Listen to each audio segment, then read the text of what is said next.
Commentaire de Charles Andrew Coates, sur le livre de l'Exode. Chapitre 29, versets 1 à 46.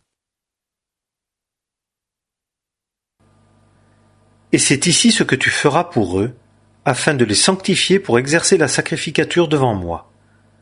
Prends un jeune taureau et 2 béliers sans défaut, et du pain sans levain, et des gâteaux sans levain, pétris à l'huile, et des galettes sans levain ointes d'huile. Tu les feras de fine farine de froment, et tu les mettras dans une corbeille, et tu les présenteras dans la corbeille, et le jeune taureau et les 2 béliers. Et tu feras approcher Aaron et ses fils à l'entrée de la tente d'assignation, et tu les laveras avec de l'eau. Et tu prendras les vêtements, et tu feras revêtir à Aaron la tunique et la robe de l'éphod, et l'éphod et le pectoral, et tu le ceindras avec la ceinture de l'éphod.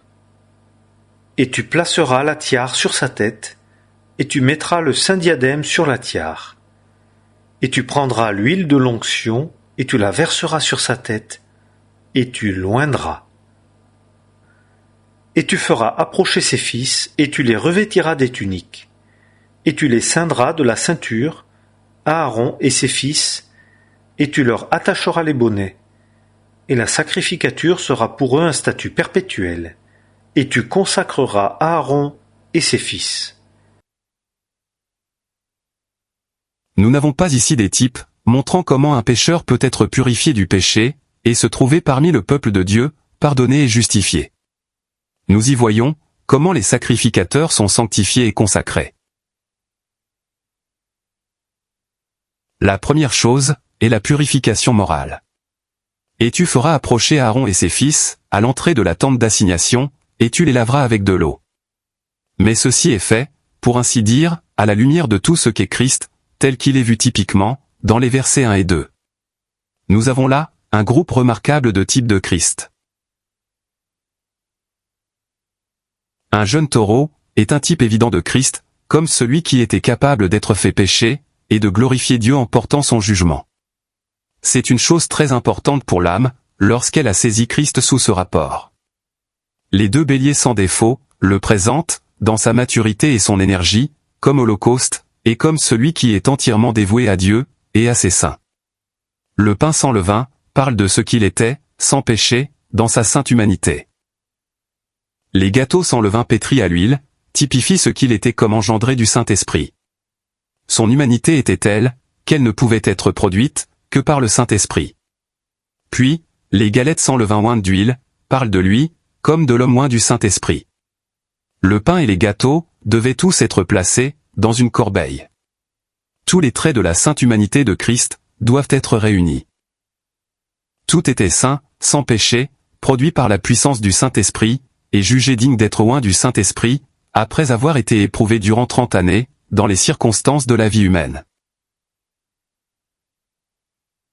Lorsque Christ, sous ses divers aspects, est devant le cœur, on comprend la nécessité de mettre de côté, tout ce qui est de l'homme selon la chair.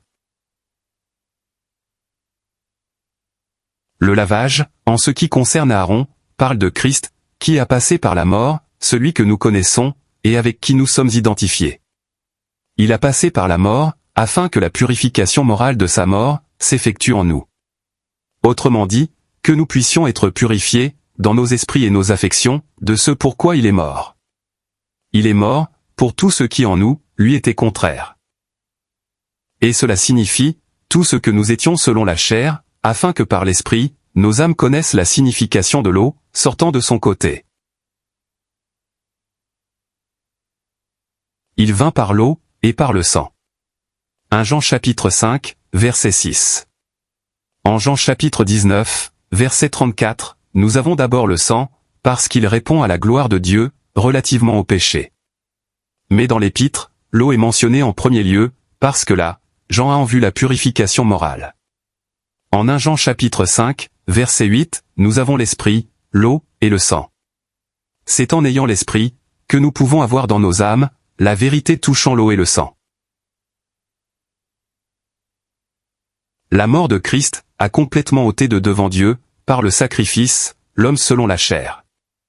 Et ceci peut être connu par l'esprit, pour la purification morale. Christ est mort à la place de cet homme, et en est éternellement libéré. Mais il est mort, afin que sa mort nous libère. Nous pouvons ainsi être avec Dieu, pour son saint service, complètement à part de l'homme selon la chair. La nouvelle naissance est dans un sens, la mise de côté de tout ce que nous étions selon la chair. Car il est évident, que s'il doit y avoir en l'homme, quelque chose pour Dieu, il faut pour lui, un commencement tout nouveau. L'effet de la nouvelle naissance, est qu'il y a un nouveau moi, et l'âme commence à juger des choses, d'une manière nouvelle. Alors, quand le cœur a Christ devant lui, et que par la grâce, il peut l'apprécier, il possède une nouvelle faculté d'appréciation, qui lui permet de mesurer toutes choses. Ce qui n'est pas selon Christ, ne peut être acceptable pour Dieu, ni non plus pour le cœur qu'il aime. Mais alors, l'Esprit applique à l'âme pour son profit, la signification de l'eau, qui comme du sang, sortit du côté d'un Christ mort. Tout ce que nous étions selon la chair, doit disparaître. Tout cela a disparu, dans la mort du Fils de Dieu, et ne peut avoir aucune place dans son service. Il est nécessaire, que nous ayons une certaine conscience de ce fait, afin d'être libres, pour contempler Christ tel qu'il nous est présenté ici. Nous le voyons investi, de toutes les caractéristiques sacerdotales, et de la gloire, dont parlent les saints vêtements. Et nous le voyons, comme celui qui a été oint. C'est la gloire de Christ, comme sacrificateur oint dans le ciel, qui nous est présentée ici. Dieu voudrait nous enrichir, d'une manière bénie, des richesses insondables de Christ. On aspire à être ainsi enrichi, et que tous les saints le soient aussi, afin que lorsque nous nous réunissons, Christ vienne à nous, parce que nos cœurs sont remplis de lui. Dieu trouve en cela un grand plaisir. Nous voyons ensuite, comment Aaron et ses fils, sont liés ensemble. Et tu feras approcher Aaron et ses fils, à l'entrée de la tente d'assignation. Verset 4. C'est un membre de phrase très caractéristique de ce chapitre. Dieu prend plaisir, à ce qu'une famille sacerdotale soit identifiée avec Christ. Et il est dû à Christ, ainsi qu'au Dieu béni, que nous soyons prêts pour le service sacerdotal, dans la beauté de la sainteté. Dieu a amené à l'existence, une génération capable d'apprécier Christ, et ceci ne pouvait être, sans une nature qui lui fût apparentée. Il n'y a pas de doute, que Dieu travaille d'une manière particulière, pour qu'un état sacerdotal soit produit dans ses saints. À Corinthe, ces conditions et cette sensibilité sacerdotale, faisaient défaut. Et c'est ce qui fit écrire à l'apôtre, sa première épître, afin d'amener les Corinthiens à se juger, et qu'ils puissent connaître le bénéfice du lavage, qu'il y ait une purification morale. Dans la deuxième épître, il s'agit plutôt d'apporter les vêtements sacerdotaux, et d'en revêtir les saints. Et tu feras approcher le jeune taureau devant la tente d'assignation, et Aaron et ses fils poseront leurs mains sur la tête du taureau, et tu égorgeras le taureau devant l'Éternel, à l'entrée de la tente d'assignation. Et tu prendras du sang du taureau, et tu le mettras avec ton doigt sur les cornes de l'autel, et tu verseras tout le sang au pied de l'autel. Et tu prendras toute la graisse qui couvre l'intérieur, et le réseau qui est sur le foie, et les deux rognons, et la graisse qui est dessus, et tu les feras fumer sur l'autel. Et tu brûleras au feu hors du camp la chair du taureau, et sa peau, et sa fiente. C'est un sacrifice pour le péché. Les sacrificateurs étant revêtus de leurs habits, posent leurs mains sur la tête du taureau, qui est un type expressif de Christ, comme sacrifice pour le péché. Ceci indique, le profond sentiment, que Dieu voulait donner à la compagnie sacerdotale, du fait que Christ était capable d'agir à l'égard du péché, et doté complètement de devant Dieu, ce qui pouvait l'offenser. On ne peut agir relativement au péché, que selon la sainteté divine, et il faut que les sacrificateurs, s'identifient pleinement avec lui devant Dieu. Ensuite, le taureau est égorgé. Son sang est répandu sur les cornes de l'autel, et répandu à son pied. C'est le témoignage de la mort. La graisse brûlée sur l'autel, parle de la bonne odeur, de l'excellence personnelle de Christ, comme de celui qui est fait pécher. Le fait de brûler au feu hors du camp, la chair, la peau, et l'intérieur du taureau, est un type du jugement solennel et consumant, qui passa sur le péché, lorsque Christ fut fait péché. Il correspond aux 3 heures de ténèbres, et à l'abandon de Dieu. Au fond de tout service sacerdotal, doit se trouver une vive appréciation de Christ, dans le caractère du sacrifice pour le péché. Si une telle chose n'a pas dans l'âme, un caractère de grandeur, il n'y aura pas de service sacerdotal, aucune note vraie de louange à Dieu. Puis tu prendras l'un des béliers, et Aaron et ses fils poseront leurs mains sur la tête du bélier, et tu égorgeras le bélier, et tu prendras son sang, et tu en feras aspersion sur l'autel tout autour. Et tu couperas le bélier en morceaux, et tu laveras son intérieur et ses jambes, et tu les mettras sur ces morceaux et sur sa tête, et tu feras fumer tout le bélier sur l'autel. C'est un holocauste à l'Éternel, une odeur agréable. C'est un sacrifice par feu à l'Éternel. Ensuite vient le bélier de l'Holocauste, qui exprime la maturité et l'énergie de Christ, et toutes ses perfections intérieures, la bonne odeur qui s'est exhalée, quand il s'est donné lui-même pour nous. Non seulement, ce qui était offensant a été ôté, mais tout ce en quoi Dieu pouvait trouver plaisir, a été introduit. Sa volonté a été établie, sur un fondement impérissable. Psaume 40, et Hébreux chapitre 10. Dans son amour, Christ a été obéissant, là où était le péché et la mort, afin de nous procurer un terrain, sur lequel nous soyons acceptés. Et tu prendras le second bélier, et Aaron et ses fils poseront leurs mains sur la tête du bélier, et tu égorgeras le bélier, et tu prendras de son sang, et tu le mettras sur le lobe de l'oreille droite d'Aaron, et sur le lobe de l'oreille droite de ses fils, et sur le pouce de la main droite, et sur le gros orteil de leur pied droit, et tu feras aspersion du sang sur l'autel tout autour. Et tu prendras du sang qui sera sur l'autel, et de l'huile de l'onction, et tu en feras aspersion sur Aaron et sur ses vêtements, et sur ses fils et sur les vêtements de ses fils avec lui, et il sera saint, lui et ses vêtements, et ses fils et les vêtements de ses fils avec lui. Puis nous avons le bélier de consécration, qui typifie Christ, dans le dévouement de son amour, comme étant ce qui doit caractériser la compagnie consacrée. Car son sang est mis sur le lobe de l'oreille, sur le pouce, et sur l'orteil de chacun d'eux, et ils doivent également manger la chair du bélier. Christ était caractérisé par un dévouement entier. Quel plaisir c'était pour Dieu, d'avoir cette oreille attentive, et de se faire entendre à elle, sachant que quand il parlait, Christ était disposé à faire sa volonté à tout prix. Chaque acte dans son service, et chaque pas dans son chemin, exprimait ce même caractère de dévouement, qui le conduisit à la mort. À tous égards, nous le voyons dévoué, sans restriction. Nous devons maintenant nous trouver, sous cette influence, afin que la marque du dévouement de Christ, soit sur l'oreille, la main, et le pied de chacun. Nous devrions être disposés à tout moment, à nous demander, Christ prêterait-il l'oreille à cela, ou le ferait-il? Est-ce ainsi qu'il agirait? Quel caractère cela donnerait à la sacrificature? Le sang est ici, le témoin d'un dévouement absolu à Dieu, afin qu'il ait les seins pour son plaisir. Il est mis sur l'oreille, le pouce, et l'orteil. Tout ce qui touche au cœur ou à l'esprit, tout service, toute marche, doivent être placés sous l'influence du dévouement de Christ. L'amour du Christ nous étreint. 2 Corinthiens chapitre 5, verset 14.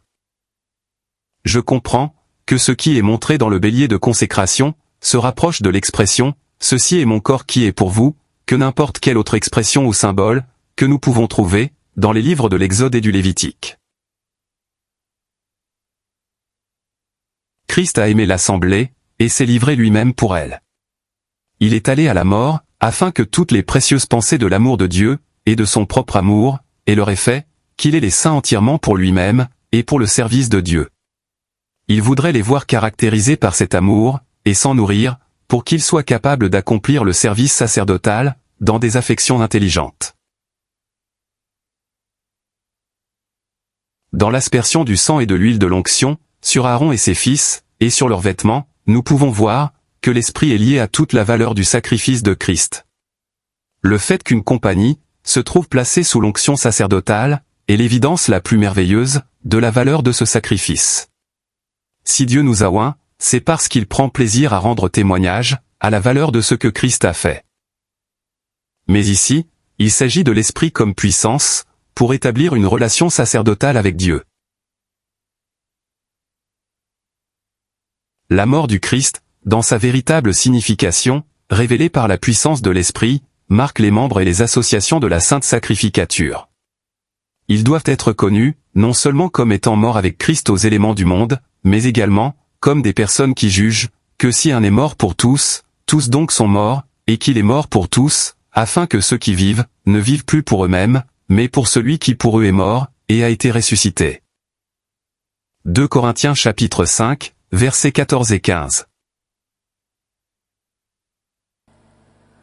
Et tu prendras la graisse du bélier, et la queue, et la graisse qui couvre l'intérieur, et le réseau du foie, et les deux rognons, et la graisse qui est dessus, et l'épaule droite, car c'est un bélier de consécration, et un pain, et un gâteau de pain à l'huile, et une galette de la corbeille des pains sans levain qui sera devant l'Éternel.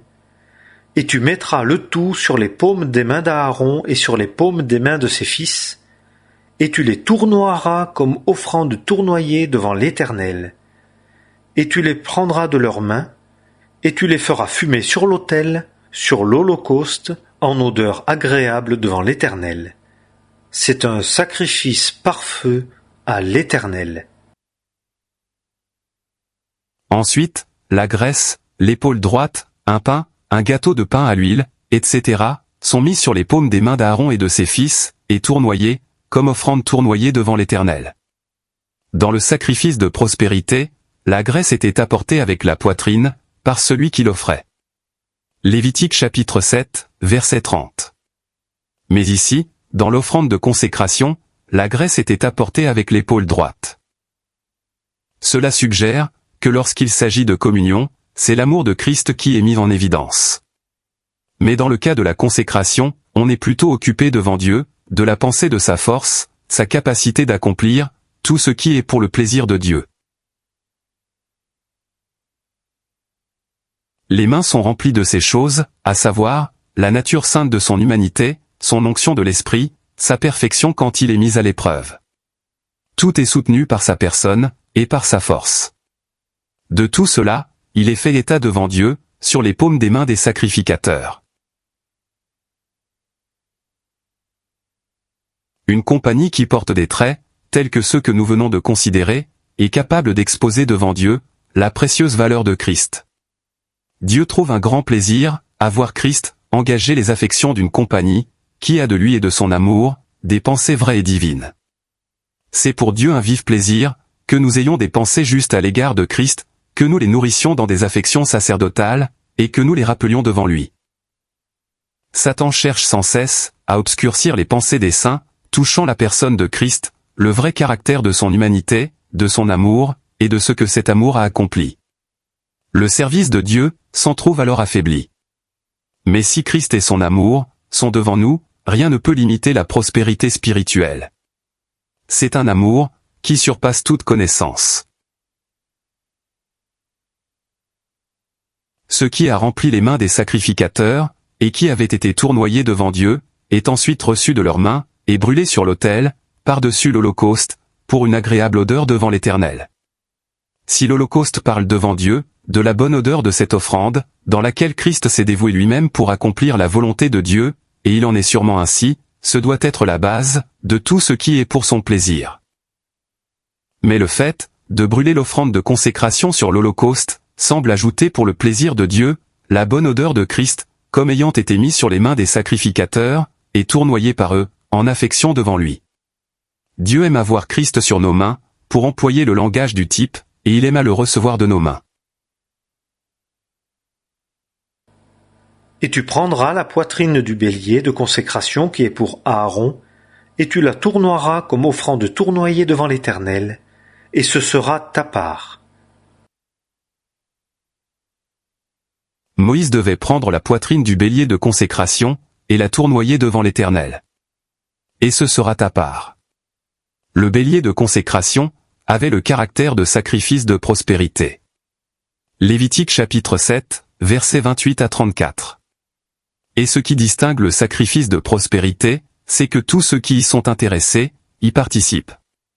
L'Éternel avait une part, le sacrificateur avait la sienne, et celui qui offrait le sacrifice, avait également sa part. Il parlait de communion. Je crois que nous avons ici, à propos de la part de Moïse, une préfiguration de la part que le Christ reçoit, en tant que médiateur, relativement à la consécration de la sacrificature. Comme médiateur, il nous a apporté l'amour et la pensée de Dieu. C'est le côté divin. Mais si je comprends bien, la poitrine du bélier de consécration représente l'amour déployé dans la mort, lequel sera bientôt le principal ressort, qui mettra en mouvement tout l'univers réconcilié, pour donner une réponse à l'amour de Dieu.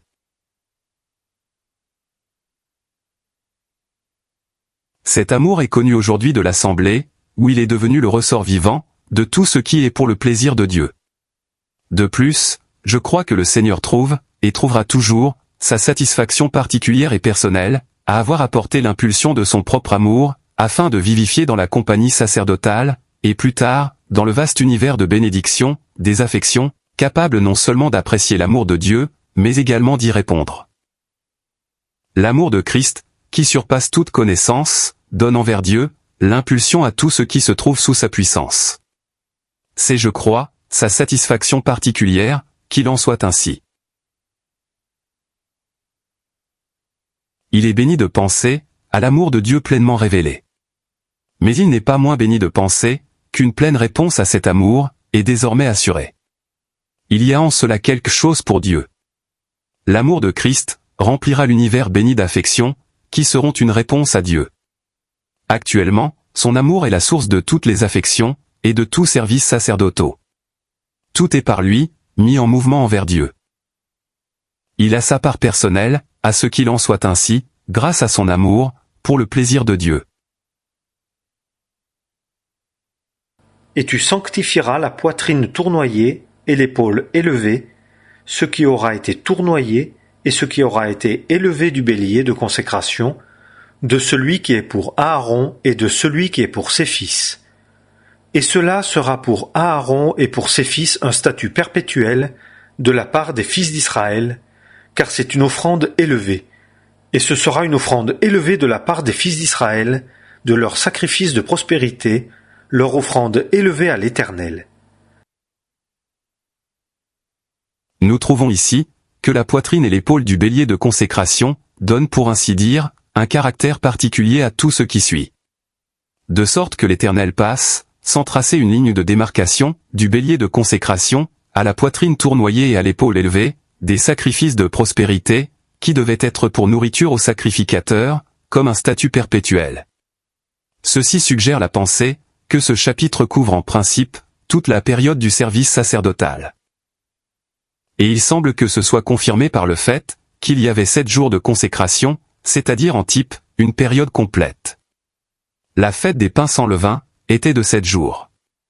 Elle se rapportait à la sortie d'Égypte. Et maintenant, il y a 7 jours de consécration, en rapport avec l'entrée dans le tabernacle, pour le service sacerdotal. La question de nourriture pour la famille sacerdotale, présentée à ce point particulier, est très importante. Car elle lie la puissance de la sacrificature à la communion du peuple de Dieu. La vigueur sacerdotale existera s'il y a une communion chrétienne normale. Elle dépend de celle-ci. Plus nous apporterons d'énergie et de fidélité dans l'exercice de la communion, plus la nourriture des sacrificateurs sera substantielle. Lévitique chapitre 7, verset 12, nous montre que la première caractéristique du sacrifice de prospérité est un caractère d'action de grâce. Cela correspond, semble-t-il, à ce qu'expriment ces paroles, en 1 Corinthiens chapitre 10, verset 16, « La coupe de bénédiction que nous bénissons, n'est-elle pas la communion du sang de Christ ?» Les croyants peuvent avoir communion, dans les actions de grâce, comme ayant été amenés à la joie commune de l'amour de Dieu, exprimée par le sang de Christ. C'est pourquoi, nous bénissons ensemble la coupe. Puis, plus loin, au verset 16 du chapitre 7, du livre de Lévitique, le sacrifice de prospérité peut avoir le caractère d'un vœu ou d'une offrande volontaire. Ceci implique une énergie plus grande dans les affections, et ceci comprend également la reconnaissance de ce qui est dû au Seigneur. Il ne s'agit pas seulement du fait qu'il a été pour nous, mais nous lui devons d'être pour lui. C'est une chose essentielle, pour la communion chrétienne, que nous maintenions ensemble ce qui est dû au Seigneur. Tout ce qui est incompatible avec les droits du Seigneur est une offense à la communion chrétienne. Et si c'est toléré, ce ne sera plus la communion chrétienne, bien qu'il puisse y avoir là une réunion de croyants. Un vœu est l'évidence d'un dévouement dans les affections. Nous trouvons en 2 Corinthiens chapitre 8, verset 5, des personnes dont il est dit, ils se sont donnés premièrement eux-mêmes au Seigneur, et puis à nous, par la volonté de Dieu. Si vous êtes venus vous placer, sous l'influence de la grâce et de l'amour de Dieu, c'est pour vous une joie de vous donner vous-même. John Nelson Darby disait, qu'en Romains chapitre 6, Dieu délivre l'homme, et c'est alors que se pose la question, que va faire cet homme rendu libre? Il se livre à Dieu. Nous devons offrir nos corps, en sacrifice vivant à Dieu. Ce qui a fait l'objet d'un vœu, ne peut pas être retiré. Si un homme qui s'est voué à Dieu, faisait ensuite sa propre volonté, il serait considéré par l'Écriture, comme un fou, car il est dit en Ecclésiaste chapitre 5, verset 4, quand tu auras voué un vœu à Dieu, ne tarde point à l'acquitter. Car il ne prend pas plaisir au sot. Ce que tu auras voué, accomplis-le. Le dévouement est un des principaux moteurs de la communion. Il faut que nous soyons pour le Seigneur, individuellement et collectivement. Ceci comprend une troisième chose, soulignée au verset 21 du chapitre 7, du livre de Lévitique. Si une âme touche quoi que ce soit d'impur, et qu'elle mange de la chair du sacrifice de prospérité, qui appartient à l'Éternel, cette âme-là sera retranchée de ses peuples. Il ne peut y avoir de vraie communion, que sur le principe de l'exclusivité. Toucher à ce qui est impur, sépare une âme des siens. C'est très exerçant, mais il s'agit de ce qui est dû à Dieu, qui aime à habiter au milieu de son peuple, et à prendre part à toute leur joie. Être retranché de ces peuples signifie que l'on est séparé moralement de tout ce qui constitue la vraie communion et la joie des saints. Certaines personnes peuvent penser que toucher une fois à ce qui est impur n'a pas beaucoup d'importance. Cependant, c'était mettre en danger tout ce à quoi un Israélite attachait du prix. Ce sont là les conditions indispensables à la communion chrétienne. Et si elles sont maintenues, il y aura de la nourriture pour les sacrificateurs. Chacun de nous peut donc se poser la question, suis-je réellement dans la communion, et suis-je vrai à l'égard de cette communion? Il se peut que nous rompions le pain avec certains chrétiens, mais il ne s'ensuit pas que nous soyons dans la communion chrétienne. Si nous n'y sommes pas, nous ne contribuons pas à ce qui est sacerdotal. Dans les 5 premiers chapitres du livre de Lévitique, nous avons une série de sacrifices, dont le dernier est le sacrifice pour le péché. Les diverses présentations de Christ, qui sont faites dans ces chapitres, conduisent à un jugement vrai de soi-même. Ensuite, dans Lévitique chapitres 6 et 7, nous avons la loi touchant les sacrifices, dont l'ordre de succession est changé, de sorte que le sacrifice de prospérité vient le dernier. L'enseignement relatif à la loi des offrandes conduit à la vérité touchant la communion. Puis vient en Lévitique chapitre 8, la consécration de la sacrificature. La première disposition des instructions, dans les 5 premiers chapitres, nous conduit donc au jugement de nous-mêmes, à la lumière de la mort de Christ. La deuxième, au chapitre 6 et 7, nous amène à la vérité de la communion. C'est alors que nous avons au chapitre 8, la sacrificature. Il y a en cela un ordre moral. Il est important de voir que la provision de nourriture pour la sacrificature dépend des sacrifices de prospérité qui sont apportés. C'est-à-dire que la puissance et l'énergie de ce qui est sacerdotal dépendent d'une vraie communion de la part des saints. La première épître aux Corinthiens a pour but, dans une grande mesure, d'établir la communion. Mais la deuxième épître nous amène à ce qui est sacerdotal. Le ministère de la Nouvelle Alliance et la réconciliation amène un état de choses sacerdotales. Paul n'a pas exposé ces dernières choses, dans la première épître aux Corinthiens, parce que beaucoup d'éléments étaient intervenus, qui avaient compromis la communion. Aujourd'hui, beaucoup de croyants font profession de marcher, selon les principes de la communion chrétienne. Mais s'ils ne sont pas réellement fidèles à ces principes, l'élément sacerdotal s'en trouvera affaibli, ou sera complètement inexistant. Ce qui amène à s'occuper de ces choses, du point de vue humain, et non en rapport avec le plaisir de Dieu. Et il n'y aura, ni poitrine tournoyée, ni épaules élevées, pour les sacrificateurs, et le service de Dieu sera affaibli. Au contraire, si la communion est maintenue, elle soutiendra le service de Dieu. L'amour et la puissance de Christ seront connus, et on se les appropriera, de façon qu'il en résulte de la vigueur. Et le service s'accomplira, dans l'énergie spirituelle. Le service sacerdotal s'étend à une variété de choses. Il devrait s'exercer, quand les saints sont réunis ensemble, de même que dans leur maison. Il est regrettable, si l'encens ne s'émane pas des maisons des saints, c'est-à-dire, les intérêts de Christ, présentés en prière devant Dieu.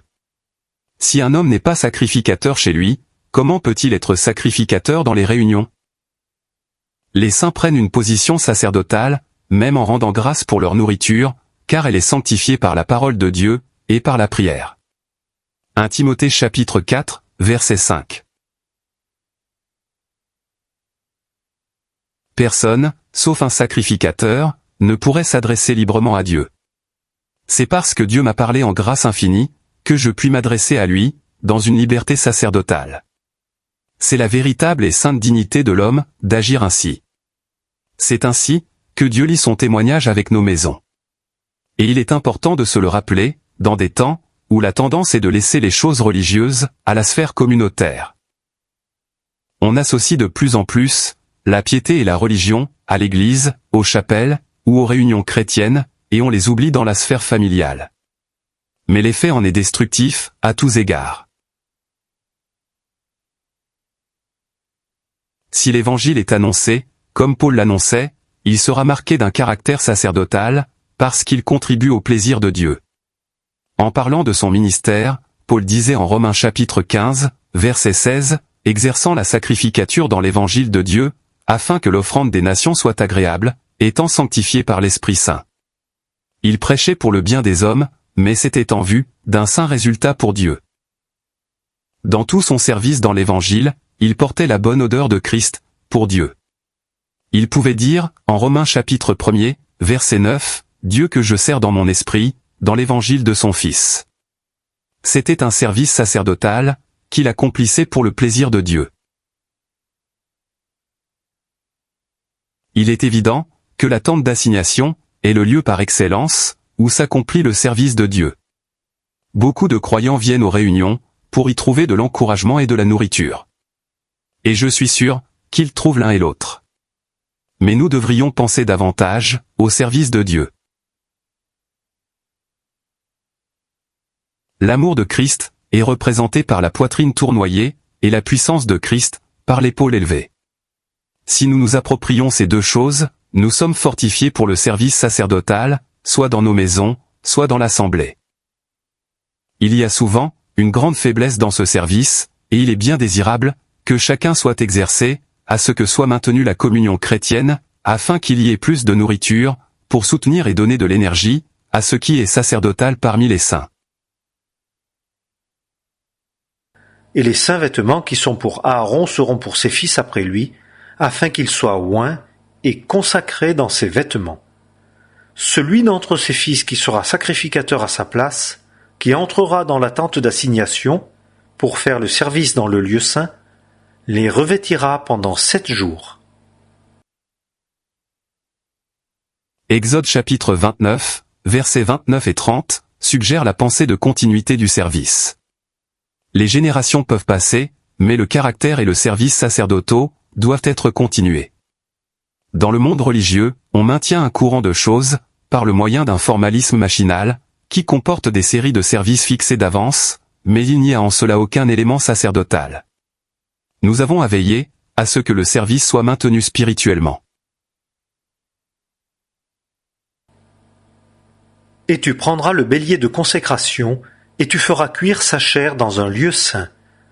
Et Aaron et ses fils mangeront, à l'entrée de la tente d'assignation, la chair du bélier et le pain qui sera dans la corbeille. Ils mangeront ces choses par lesquelles la propitiation aura été faite, pour les consacrer et les sanctifier. Mais nul étranger n'en mangera, car elles sont saintes. Et s'il reste de la chair des consécrations, ou du pain jusqu'au matin, tu brûleras ce reste au feu. Il ne sera pas mangé, car il est saint. Tu feras ainsi pour Aaron et pour ses fils, selon tout ce que je t'ai commandé, tu mettras 7 jours à les consacrer. Ensuite, Aaron et ses fils devaient manger la chair du bélier et le pain à l'entrée de la tente d'assignation. C'est se nourrir de Christ en vue de s'approcher. Cela donne à penser que si les saints doivent se réunir pour le service de Dieu, ils doivent venir, étant soutenus par la nourriture sacerdotale. La manne soutient, dans le chemin de la volonté de Dieu, dans le désert. Mais on se nourrit du bélier de consécration, en vue du service de Dieu dans la tente d'assignation. C'est se nourrir de Christ, en vue de ce service. Je comprends que la tente d'assignation correspond à l'assemblée de Dieu, comme le lieu où il est servi d'une manière sacerdotale. L'entrée elle-même est marquée par le fait que l'on se nourrit de Christ, comme de celui qui est venu dans le dévouement de son amour, et est allé à la mort, afin qu'une compagnie soit sanctifiée, dont ceux qui en font partie, et celui qui sanctifie, sont tous d'un, pour le plaisir et le service de Dieu. Ainsi, nous sommes engagés dans ce que Christ est, dans ce que son amour a accompli. Et cet amour devient le mobile, qui produit une réponse à Dieu dans nos cœurs. Il s'agit de ce que l'amour de Christ a effectué pour Dieu. Nous sommes souvent occupés de ce que Christ a fait pour nous. Mais le bélier de consécration présente Christ en rapport avec ce qu'il a effectué pour Dieu. C'est la mort de Christ, comme le terrain, sur lequel il a pris sa place comme chef, terrain qui nous est accessible, de sorte qu'il peut dire au milieu de l'assemblée, « Je chanterai tes louanges ». Hébreux chapitre 2, verset 12. C'est en nous appropriant l'amour de Christ, présenté dans le bélier de consécration, qu'est produite dans nos cœurs, une réponse à Dieu, du même caractère, que celle qu'il a trouvée dans le cœur de Christ. Il aime à prendre sa place au milieu de l'assemblée, au milieu de ceux qui peuvent répondre à Dieu, en chantant à l'unisson avec Christ. C'est le caractère le plus élevé, du service de Dieu. Vous remarquerez ensuite, que rien de la chair des consécrations, ou du pain, ne devait rester jusqu'au matin, mais devait être brûlé au feu. Il doit y avoir, chacun des 7 jours, un nouveau commencement, un nouveau sacrifice, qui est le produit d'exercices spirituels, et d'affection renouvelée. En ce qui concerne la personne et les faits, ils demeurent les mêmes. C'est chaque jour, le même Christ béni. Et tous les précieux faits, se rapportant à sa personne et à son œuvre, restent inchangés. Mais s'il s'agit d'utiliser cette provision, pour le service de Dieu, elle doit être renouvelée chaque jour. Il faut que l'âme saisisse, apprécie, et s'approprie les choses à nouveau chaque jour, d'une manière vivante, afin qu'elles aient la même fraîcheur dans nos affections, que lors de notre première rencontre avec Dieu. Vous ne pouvez pas garder, pour le dimanche suivant, ce dont vous avez joui dimanche dernier. Le simple souvenir de la joie, que vous avez eue alors, ne sera pas suffisant. On ne peut conserver ces choses. Il faut qu'elles soient renouvelées spirituellement. Lorsqu'on a eu un moment profitable, on a la tendance d'en garder le souvenir, et peut-être d'essayer d'en avoir un autre semblable, sans que les affections spirituelles aient été renouvelées. Mais Dieu est le Dieu vivant. Et il ne peut être servi que par ce qui est vivant, et empreint de réelle fraîcheur. Si nous rendons culte par l'Esprit de Dieu, nous n'avons pas à craindre que les choses perdent de leur fraîcheur, car ce sont alors des sources d'eau vive qui jaillissent. Et tu offriras comme sacrifice pour le péché, chaque jour, un jeune taureau pour faire propitiation, et tu purifieras l'autel en faisant propitiation pour lui, et tu l'oindras pour le sanctifier. Pendant 7 jours tu feras propitiation pour l'autel, et tu le sanctifieras, et l'autel sera une chose très sainte.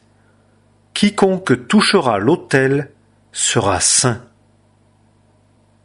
Et voici ce que tu offriras sur l'autel. 2 agneaux d'1 an, chaque jour, continuellement. Tu offriras l'un des agneaux le matin, et le second agneau tu l'offriras entre les 2 soirs, et 1/10 de fleur de farine pétrie avec 1/4 de hin d'huile broyée, et une libation d'1/4 de hin de vin pour 1 agneau.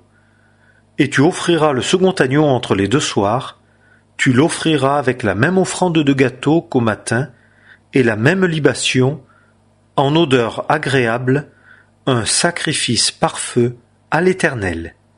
Ce sera l'holocauste continuel en vos générations, à l'entrée de la tente d'assignation devant l'Éternel, où je me rencontrerai avec vous pour y parler avec toi. Et je me rencontrerai là avec les fils d'Israël, et la tente sera sanctifiée par ma gloire.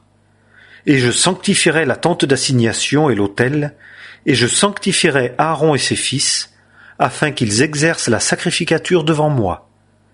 Et j'habiterai au milieu des fils d'Israël, et je leur serai Dieu. Et ils sauront que moi, l'Éternel, je suis leur Dieu, qui les ai fait sortir du pays d'Égypte pour habiter au milieu d'eux. Je suis l'Éternel, leur Dieu. Il faut maintenant s'approcher d'un autel purifié, oint et sanctifié. C'est la première fois dans les Écritures qu'il nous est parlé d'un autel purifié et oint. Jusque-là, les autels étaient selon la mesure de celui qui s'approchait. Mais maintenant, il faut pour s'approcher une purification de tous les traits de l'imperfection humaine, purification selon toute l'efficacité du sacrifice pour le péché. Ainsi, il y a chaque jour un taureau comme sacrifice pour le péché. Le taureau exprime une grande appréciation de Christ. Il faut qu'il y ait dans l'âme le sentiment profond du fait que l'homme du péché et de la honte a été ôté par le sacrifice, afin que l'on puisse rendre culte par l'Esprit de Dieu. Il n'y a pas d'autre moyen de s'approcher vraiment de Dieu. Si nous adorons maintenant, ce ne peut être qu'en esprit et en vérité. Les âmes qui aiment Dieu ne désirent pas d'autre moyen. L'autel est très saint, littéralement, sainteté des saintetés. C'est une forte expression hébraïque, pour donner la plus grande intensité possible à l'idée de sainteté. Et nous ne voudrions pas qu'il fût autrement. Nous rendons grâce en nous souvenant de sa sainteté. Car, bien que tout ce qui est de la chair se trouve exclu, cela fait place à tout ce qui est de l'Esprit et de Christ. Le caractère de la sacrificature, que nous avons considéré, rend capable de s'approcher d'un autel purifié et oint. Dieu n'est pas servi maintenant par le moyen d'une contribution de l'homme dans la chair. Il est possible que vous ayez un cantique qui, au point de vue musical, soit chanté d'une manière remarquable, et qu'il n'y ait cependant rien pour Dieu. Parce que c'est l'homme selon la chair qui l'a chanté, l'homme qui a été ôté, dans l'offrande pour le péché. Nous chantons nos cantiques, sur des airs connus, simplement pour que nous puissions chanter ensemble. C'est afin de maintenir la communion. Mais la vraie mélodie est spirituelle. Elle est dans le cœur des saints, non dans la musique. Ce qui est offert sur l'autel correspond au caractère de l'autel. Ainsi avons-nous maintenant l'agneau du matin et du soir pour l'holocauste continuel. Dieu voudrait nous encourager à renouveler continuellement dans nos affections les conditions suivant lesquelles il est avec nous. Il voudrait que nous commencions et que nous finissions chaque journée avec un sentiment nouveau, que nous sommes devant lui, dans la bonne odeur et l'acceptation de Christ. Il ne place jamais ses saints devant lui, sur un terrain autre que celui où Christ se trouve, celui qu'il a parfaitement glorifié, qui a fait toute sa volonté, et en qui il trouve un plaisir infini. Il ne s'écarte jamais de cela. Il ne s'approche jamais de ses saints, sur un terrain autre, ou d'un niveau moins élevé que celui-là. Et il voudrait que nous en ayons conscience, d'une manière qui de notre côté, soit sans cesse renouvelée. L'offrande de gâteau va de pair avec l'holocauste, et il témoigne de la sainte humanité de celui qui s'est offert lui-même. De plus, il ne s'agit pas de la considérer comme une simple doctrine, ou comme une vérité que nous acceptons, mais de l'offrir en nous réjouissant avec Dieu. C'est de quoi parle la libation. Bien que cette offrande doive être reçue individuellement, le fait qu'elle se trouve à l'entrée de la tente d'assignation indique que c'est le rassemblement des saints qui est en vue. Nous devrions toujours nous rassembler, avec la sainte conscience du terrain, sur lequel Dieu se rencontre avec nous. Il en résulterait des dispositions sacerdotales. Ce qui occupe nos pensées et nos affections, matin et soir, est en vue de notre rassemblement, pour le service de Dieu. Une réunion pour la lecture des Écritures n'est pas exactement le service de Dieu. Nous nous réunissons pour être enseignés, pour recueillir la pensée de Dieu dans les Écritures. Mais si nous nous réunissons pour la prière, c'est pour nous occuper des intérêts de Christ, en intercession, et cela est un service sacerdotal. Comprenons-nous ce que c'est, que d'avoir affaire avec l'Assemblée de Dieu, où tout est sanctifié par sa gloire, où il se rencontre avec nous, selon sa propre appréciation de Christ, nous rendant conscients de sa présence? La tente d'assignation, l'autel, et la sacrificature, sont tous sanctifiés. Quelle joie plus grande pourrions-nous avoir, qu'à nous réunir dans des conditions sacerdotales, et nous trouver là, où tout est sanctifié par la gloire divine, et où Dieu est servi selon son plaisir en Christ? C'est comme un point culminant, auquel nous arrivons à la fin de ce chapitre. Dieu s'est assuré une sacrificature consacrée, un autel purifié, un holocauste continuel, une tente sanctifiée, un ordre de choses, où tout lui convient, à savoir, la demeure de sa sainteté, ainsi que chantait Israël en Exode chapitre 15, verset 13. Maintenant il dit, « J'habiterai au milieu des fils d'Israël, et je leur serai Dieu. Et ils sauront que moi l'Éternel, je suis leur Dieu, qui les ai fait sortir du pays d'Égypte, pour habiter au milieu d'eux. Je suis l'Éternel, leur Dieu. » La présence de Dieu est la bénédiction, la joie, et la gloire de son peuple. Et Dieu trouve son repos et son plaisir, à habiter au milieu d'eux.